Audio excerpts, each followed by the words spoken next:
The Sun by Lois Lowry, Book 2, Chapter 1. The slate-gray sea roiled, scraping the narrow strip of sand rhythmically, tugging at beach grass, digging and sucking loose the rocks at the shore's edge. Spray stung the men's eyes, and when they went to tighten the ropes holding their boat secure, salt coated their beards and eyebrows. They pulled their woven hats' brims low. Old Benedict cupped his hand above his eyes and peered upward, assessing the sky through the pelting rain. "It won't break for a while," he called. "Not till night." But his words were carried off by the stiff wind, and the others, tugging and twisting at the coarse ropes, didn't hear him, didn't reply. The women remained in their cottages. Fighting the weather was men's work. The women listened to the wind as it roared in the chimneys, to the ripping sounds of torn thatch, and to the whimpering of frightened children. They tended the fires, stirred the soups, rocked the babies, and waited. The storm would pass. The sea would calm. It always had. In the time that came after, the story of Water Clare took different forms. It was told and retold. Things were forgotten or shaped and changed. Always, though, there was this truth that she came from the sea, flung in by that fearsome December storm years before. Some said she was found, later, when the scudding clouds pulled aside and showed low sun in early evening, that she was there on the strip of beach, her clothing half torn from her, and they thought she was dead till she stirred and her eyes opened to show but deep amber fleck green. Later all remembered the same. Others said no, it was tall Andrus who saw her in the waves, threw himself in and grabbed her by her long hair as she clung to a thick wood beam, that he swam with her till he could stand, and when they looked he was there in the churning broth sea with her in his thick arms, her head against his beard, and that he said but one word, "Mine." Children said she was carried in by dolphins, and they made games of it and rhymes, but all of that was just tale spinning and fun, and no one took it to be true. Others murmured Selkie from time to time when she was remembered, but only as a fanciful tale. The Selkie stories of seal creatures were well known, oft told, and in all of them there was a shed skin. Water Clare had come in clothing, though it had been shredded by the gritty winter sea. She was human. There was no seal to her, or mermaid either. She was a human girl sent to them by the sea, who stayed among them for a time, became a woman, and went away again. It was actually old Benedict himself who carried her in, once she was seen. Several, including tall Andrus, swam out, but it was old Benedict who reached her first, slicing his way through waves with his burly, muscled arms. He pried her loose from the wood spar, for her fingers were locked there.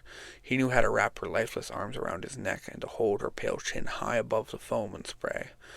He had brought wounded sheep in from the field this way many times, holding them against his chest.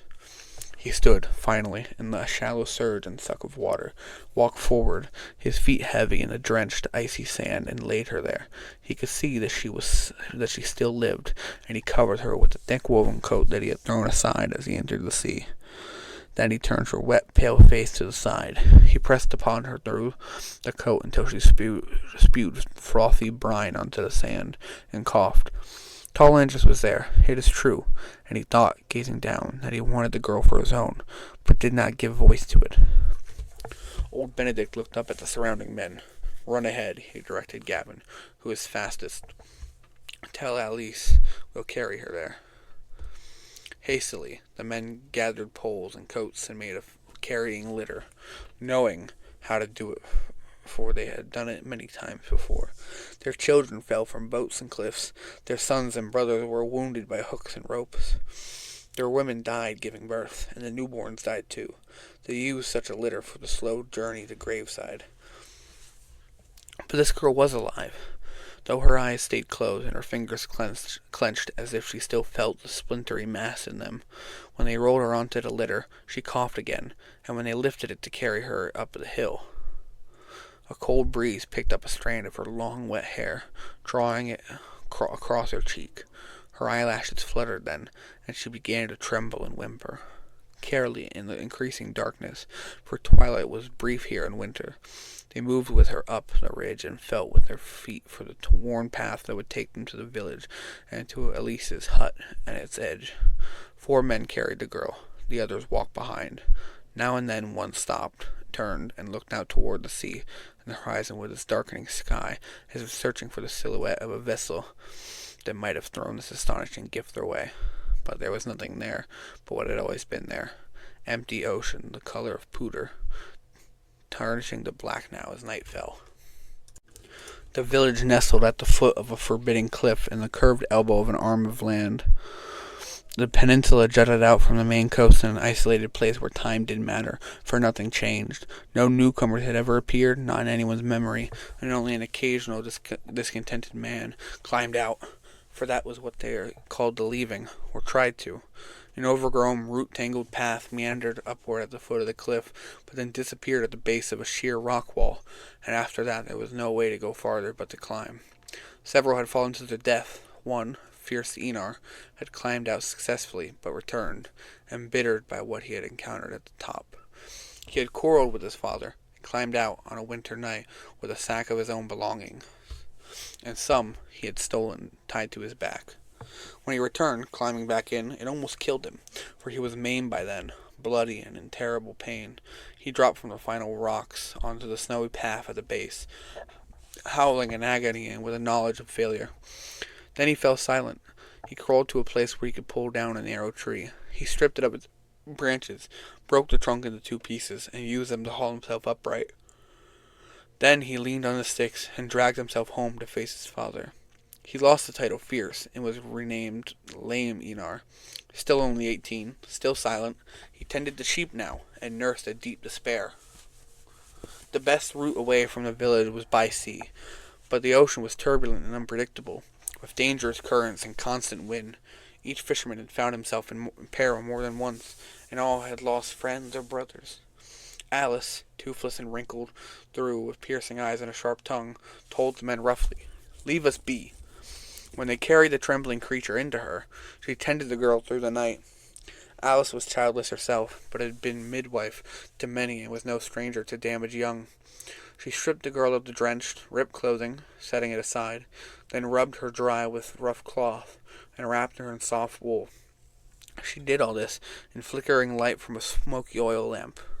When the girl stopped shaking, Alice stirred the herb-flavored broth that had been simmering on the fire in an iron pot. She poured some of it into a bowl, and fed the girl from a spoon held carefully lest she thrust it away in her fear. But the girl sipped, wary at first, then opened her mouth for more. "Go slow or you'll puke," Alice told her. "What brung you?" she asked when the soup bowl was emptied. The girl's head turned, and she half rose, listening to the murmur of the sea. But she did not answer, and the old woman did not urge her. Instead, Alice found a comb carved of bone on the shelf nearby, and began to unsnarl and smooth the wet, salt-stiffened hair. The wind howled through the thatch on the roof. It was deepest night now. The girl dozed, half-sitting. Finally, Alice lowered her to the bed and pulled the length of wool cloth up around her bare shoulders. She watched for a few moments as the girl slept, her hair fanned about her head. Alice had always yearned for a daughter and felt that the sea had sent this one to her. After a bit she lowered the flame in the lamp so that the hut was dim, with dark shadows on its walls. She wrapped her own self in a woven blanket, sat into a nearby chair, and slept too. In the morning the girl woke and wept softly. When she saw her clothing, all rags now encrusted with drying salt, she clutched the tatters, feeling the ruined cloth with her fingers, and then relinquished it all, turning her face to the wall. After a bit, with a resigned sigh, she took the coarse woven shift that Alice offered her, slipped it over her head, and stood. Her bare legs and arms were bruised and scraped. One ankle was badly swollen, and she favored it, limping to the table where Alice had set a bowl of porridge. Her hair was red gold, burnished copper in the early light of winter that came through the small window and fell over her as she ate. The day was fair, and it was often after storms. "What brung you to this place?" Alice asked her again. "What carried you and threw you to the storm?" But again the girl did not answer, though she stared at Alice with her gold-flecked eyes. She had a puzzled look. "Do you not understand our tongue?" Alice asked, knowing that the question was foolish, for if the answer were to be no, then the girl could not understand in order to give it. "I am Alice," the old woman pointed to herself. "Alice," she said again, and patted her own chest in explanation. "I have no child, never, but I have birthed many among our women, and few died in the birthing.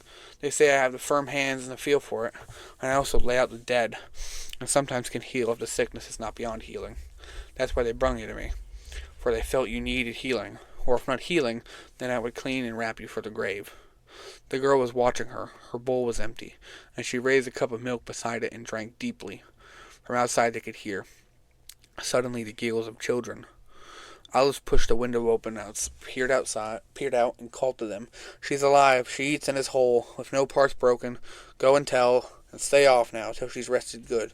She don't need the likes of you laughing and shouting about." "What be her name?" a child's voice called. "Go now, we'll know her name soon enough, or give her one," the woman called. And then there was the sound of the little one scampering away. With her gnarled hand she smoothed the girl's hair. "It's just the curiosity comes on them. Them three little ones are always together. Best friends they are. Delwith, Bethan, and Ira be their names. I midwifed each one. Same here. 6. They are, and full of the mischief, but they have good hearts, and mean no harm." Then the girl spoke. "My name is Claire," she said.